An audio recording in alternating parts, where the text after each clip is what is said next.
In a small, unremarkable town, there lived an elderly clockmaker named Harold. His shop was tucked between a bakery and a bookstore, and it was filled with clocks of every size and shape. Grandfather clocks, pocket watches, cuckoo clocks, and hourglasses. Each piece seemed to have its own personality, ticking away with a rhythm that gave the shop a peculiar, almost musical hum. Harold was known for his extraordinary skill. It was said he could fix any clock, no matter how broken. But there was something else. Something whispered in hushed tones by those who visited his shop. They claimed Harold was not just a clockmaker but a manipulator of time itself. One chilly autumn afternoon, a young man named Andrew stepped into Harold's shop. Andrew was in his late 20s, with a face that carried the weight of unspoken regrets. His eyes darted nervously between the clocks, as if they were judging him for being there. Harold, hunched over a small pocket watch, looked up and smiled. "Welcome, young man. What can I do for you?" Andrew hesitated, then reached into his coat pocket and pulled out an old wristwatch. It was scratched and tarnished, its hands frozen at 11:37. "This watch belonged to my father," he said. "It stopped years ago. I was wondering if you could fix it." Harold took the watch and examined it closely. "A fine piece," he said. "But tell me, Andrew, why now? Why bring it after all this time?" Andrew shifted uncomfortably. I've been thinking a lot about him lately, about the choices I've made. This watch feels like a connection to him, like maybe fixing it could, I don't know, fix something in me too." Harold nodded, his expression unreadable. "Time is a curious thing," he said. "It holds all our memories, all our regrets, yet it marches on, indifferent to our feelings. Tell me, if you could change one moment in your past, what would it be?" Andrew's face clouded. "There's so much I'd change," he admitted. "But if I had to pick one, it would be the last time I spoke to my father. We argued, and I said things I shouldn't have.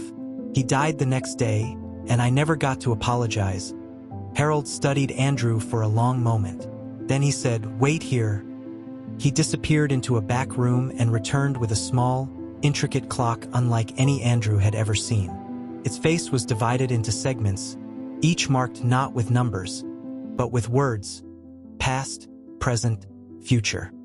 "This," Harold said, "is the clock of moments. Can take you to any point in your life. But I must warn you, changing one moment will ripple through the rest of your life. Are you prepared for that?" Andrew's breath caught. "You mean I could go back and fix things with my father?" "You could," Harold said, "but time is not so easily mended. What you change might not turn out the way you expect." Andrew stared at the clock, the weight of the decision pressing down on him. "What do I have to do?" Harold handed him the clock. "Focus on the moment you wish to change. The clock will do the rest. But remember, once you choose, there's no going back." Andrew hesitated, then closed his eyes and thought of that fateful day with his father. When he opened his eyes, the shop was gone. He was standing in his childhood home, in the middle of the argument that had haunted him for years. His father's voice was raised, his face red with frustration.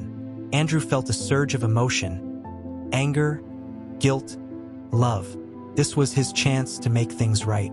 He swallowed his pride and said, "Dad, I'm sorry. I don't want to fight. I love you." His father's expression softened. For a moment, it seemed as though everything would be okay. But then, as if pulled by an invisible thread, Andrew was yanked back into the present. He was standing in Harold's shop, the clock of moments still in his hands. "Did it work?" he asked breathlessly. Harold tilted his head. "Why don't you see for yourself?" Andrew rushed out of the shop and called his mother. She answered, her voice warm but puzzled.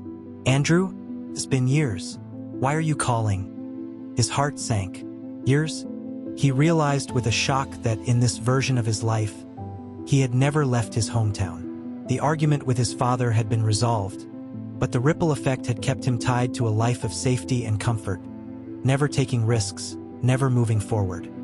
He returned to the shop, his face pale. "I made a mistake. I thought fixing one moment would fix everything, but it didn't. It just changed things, Harold nodded solemnly. That's the paradox of time, Andrew. It is not meant to be perfect. It is meant to be lived. The past shapes us, but it does not define us. The choices we make today are what truly matter. Andrew handed back the clock of moments. I think I understand now, he said. I can't change the past, but I can learn from it. Harold smiled. Then my work here is done. As Andrew left the shop, the clocks seemed to tick a little louder, as if applauding his newfound understanding. And for the first time in years, Andrew felt at peace. Not because he had fixed the past, but because he had finally embraced the present.